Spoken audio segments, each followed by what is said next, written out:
Well, hey everybody, it's Real Talk with the Pimpcron, and today we are going to discuss 10th edition and my first game of 10th edition using the new points that just dropped yesterday and what I think of it, because I know you're all just dying to find out, right?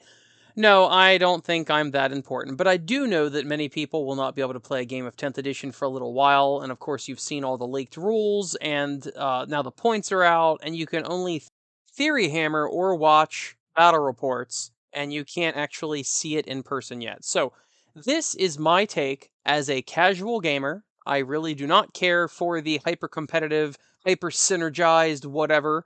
For those of you who don't know me that well, I like to just bring whatever models I've recently painted or whatever models I think would be neat or my favorite models. And usually my favorite models have something to do with either the way they play or how they look. You know, I've loved flayed ones since forever. I own 40 flayed ones, and all of them are metal, so that should show you how old they are.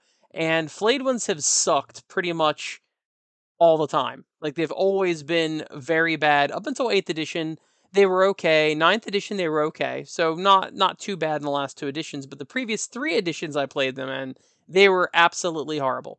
So I was always a Tyranid player when, Tyranid sucked and all of that. So just want to put that out there that this is from a casual player's standpoint. I played a game with just James this morning. He took his Demons of Slanesh, and I took my Necrons.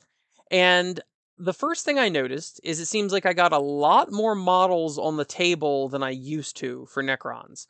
And in my 1000 point list, because we knew that we were going to be, slowed down and all of that, trying to look up our rules and whatnot and learn the rules properly and use the stratagems and all that. We made 1000 point lists, and I got a Catacomb Command Barge. I got a Pyromancer. I got 10 Immortals. I got 6 Locust Destroyers, I got 6 Wraiths, and I got 12 Scarabs. That seemed like an awful lot for 1000 points. Maybe I'm wrong, maybe I'm completely whack. You can tell me in the comments or via email, but it just seemed like I had a lot of models for 1000 points. And in the meantime, he did not have that much. I think he had something along the lines of 20 Demonettes and a Twisted Epitome. He had 3 fiends, and he also had Celeste, the named demon, and he also had the not the big demon, the little lady on the back of the demon prince. I think it's called Celeste. And then he did have a Keeper of Secrets, which was pretty expensive, but it did seem like I had a lot on the board. Now, as for the reanimation protocols actually work okay. They are not quite as good as they once were, probably, overall. But being able to heal, D3 hit points, and every hit point you heal, if someone's already damaged, you heal them a missed hit point. If no one is damaged in that squad, you can bring back a model with 1 hit point, and then you can continue. Let's say you did D3, okay? You've got one model wounded in the unit with missing 1 hit point. You get a 3 for the hit points you can bring back. So that guy's wounded, you heal him to full health. Then for the second hit point, you go, is anybody wounded? No, I can bring back a model. Then he's only got 1 hit point. The third one, you go, is anybody wounded? Yes, you heal him 1 hit point. So it actually works. My initial reaction is it would work just like Age of Sigmar, where if no one's wounded, you can bring back that many wounds of models, or if someone is wounded, you just heal them and that's that. But actually, this is actually better than the Age of Sigmar mechanism that they have devised for, death armies and stuff like that. As for the command phase and all of that, that's essentially basically the same. I noticed that we're getting far fewer command points than normal. Of course, you generate 1 in each command phase, and of course, I could be getting a little bit of this wrong. I only played 1 game, but I did. I feel like we basically followed the rules pretty darn well. We tried our very best to follow everything. Uh, of course, the lack of psychic. I had no psychic in my Necron army, but he did have some psychic, but they were all offensive psychic things. He didn't have any buffing. So I didn't get a feeling for how the buffing worked. But he did have some Witchfire sort of stuff, and what's it called? Hazardous or whatever, when he decides to overcharge his psychic powers. It has a chance on a 1 of dealing 3 mortal wounds to himself. That's kind of neat. As far as the probability of that, I like the probability spike of that. You only there's no such thing as, you know, what's it called? Perils, double sixes, double ones like before where you hurt yourself. But if you decide to overpower, essentially overcharge your Witchfire abilities, then some of them have hazardous or whatever that's called, where you roll essentially uh, dangerous terrain or whatever. You don't want to roll a one and then you suffer three mortal wounds. I like that uh, probability spike where if you roll a one, you just straight suffer three mortal wounds. I like that a lot.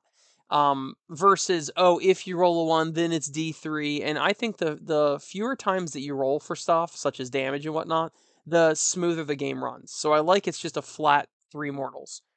If you want to discuss mortals real quick, just in our game at least, his demonettes were dealing mortals like crazy. I mean, lots and lots of what's it called? Critical wound, lethal wound, deadly wound, something like that. And he of course had a character that would buff it so that on five and sixes to wound, it would be mortals instead of just sixes. So that was pretty deadly. He was doing a lot of mortals, and of course Necrons have no answer for mortals. My shooting felt basically like it always does. The benefit now was that I had a pyromancer attached to my immortals, and if any characters attached to this is at least for the Necrons, if any of the nobles or characters are attached to the unit, you get +1 to hit, which was awesome because I was just hitting on twos. That's really good. And it had some other buffs being a pyromancer, but that was a neat feature to it. The one thing I did notice is that once again, I just threw together a list and so did he. We really had no concept of what might be good or bad in this. And I'm really finding that you need to take something that's anti-vehicle, anti-monster, high toughness, anti. Then you need to take anti-infantry and stuff like that. I took nothing that was anti-vehicle or monster.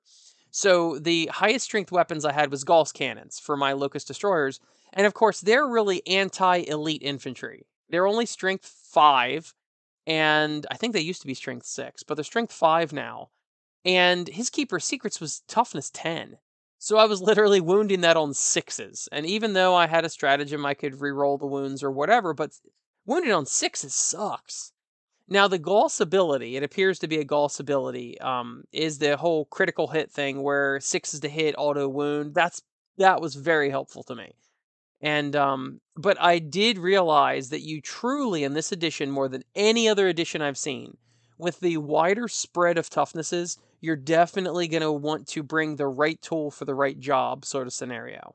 So if you're taking all anti-tank and they're hordes, you're going to be suffering. If you're taking all anti-horde stuff and they've got a bunch of monsters or vehicles, you are again going to be suffering. You really need to make a mix of things. And that actually brings me to the Force Org, where it apparently you just need to take a hero and you don't really need to, you're not required to take anything else. You're just capped out at 3 of each unit choice. And, all of the heavy, fast, elite, all of that stuff is gone. And I think that's a very interesting take on it because I think they've designed the game so that you really need, if you want to be a good, well rounded list, in a tournament or even just a regular game, you really, really need to take some anti infantry, some anti vehicle, and so forth. So I think they're trying like a backdoor way of a Force Org where the mechanics of the game will basically cause everyone to always want to take multiple different types of units.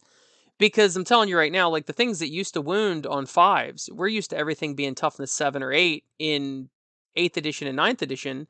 So anything over, strength 4 or 5 or higher is typically going to be wounded on fives. Well, this is almost exclusively going to be wounded on sixes. Even my things like the Gauss cannons on my Locust destroyers, they usually always wounded things on fives. Well, now they're wounded stuff on sixes. They were like a marginally good vehicle option, and they were really good against anti-infantry. Well, now they're very much anti-infantry because they wound. I mean, your bolt gun or my las pistol is going to wound this tank just as well as my Gauss cannon. I mean, it's a pretty big difference compared to the past. I don't think that's necessarily a bad thing. I just have noticed this, that's how things tend to be in 10th edition. As far as assaults, I mean, truly, assaults basically act the same way. I know there's some shenanigans. Leroy Jenkins going to email me, or Andrew's going to email me and tell me that, there's some shenanigans there where you have to charge as far as you possibly can and get as many models in. So if you're trying to charge the same unit with 2 units, you could zone yourself out with one of them. I totally get that. It didn't really come up in our game, so that wasn't really a thing. Um, and I think it is a little weird, but what do you do about that? It's really a minor difference, but it could be pretty big in a game, I suppose. Other than that, I think Melee was basically the same as it was before. The alternate activation, the charges go first, etc., etc. I like a lot of the new general stratagems that you have, and I like that most of the costs for all of them are just 1 CP. And his demonettes were, believably killy, as you'd expect, and my Necrons were okay at killing, which you would also expect. I was more middle of the road. I didn't really take any dedicated melee things except for my wraiths, and he took no shooting at all, which you'd expect from Slanesh demons. We did have quite a bit of interaction between the new special rules, and it was pretty interesting as far as the objective count or whatever, where you're capturing objectives, and my immortals were a OC2, and his Keeper Secrets was a 5, etc. That's pretty cool. I also really like that my scarabs can't cap objectives, but they can reduce your CO by 1, and I really like that. That's a really neat feature. I would have to say that overall, here is my overall thoughts on 10th edition. I was not interested in 10th edition really either way. I wasn't excited about it. I wasn't not excited about it. I was just like, here's another edition, and I was very cautiously optimistic about it. I know those of you who are much more competitive may actually not like 10th edition. I'm hearing from Leroy Jenkins there's a lot of shenanigans that he doesn't care for. Um, but overall, I have to say that playing my first game of 10th edition, I am super stoked about 10th edition. I mean, I'm legitimately excited. I like a lot of the changes. Of course, it's all very different from what it was before. We didn't deal with any buffing magic, so I don't know exactly how that works. I think they're basically just abilities now. But the Witchfire stuff seemed to work pretty well. It was pretty neat. I like the hazardous options and things like that, overcharging them. Melee seemed nasty. Shooting seemed nasty if you were shooting at the proper thing. I'm sure if you were assaulting the proper thing, it's nasty as well. If you got a bunch of demonettes going up against a tank, maybe not so much. But then again, that makes sense, doesn't it?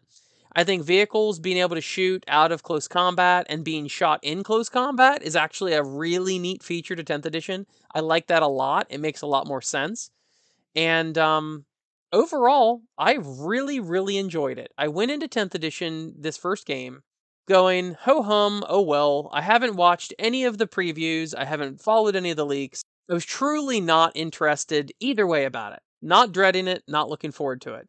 I planned on bringing Age of Sigmar this week to the gaming club because I've really been liking Age of Sigmar. But I have to tell you, I am really excited about 10th edition now, and I'm definitely going to be playing 40k this week at the club.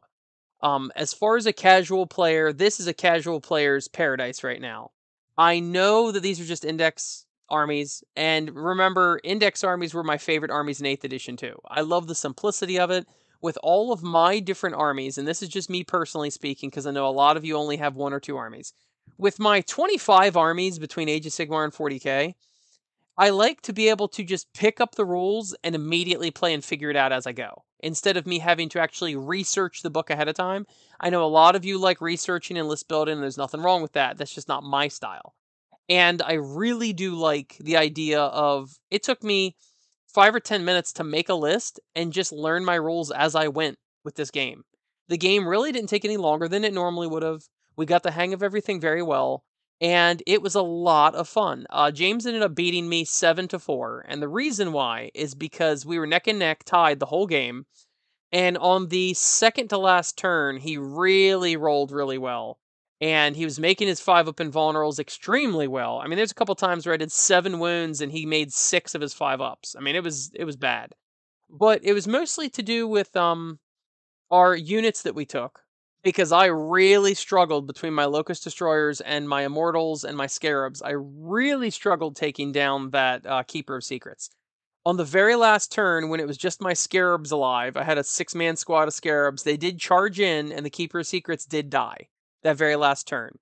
But he was able to capture 3 more points past our where we were tied at 4. So overall, I had a blast with it. I really enjoyed it, and I think a lot of you more casual people may want to jump back in the game if you've kind of been pushed out by Ninth Edition, because Ninth Edition was one of my least favorite editions. I think it was okay. I just didn't care for it that much, and it seemed hyper competitive. This seems like a lot of fun.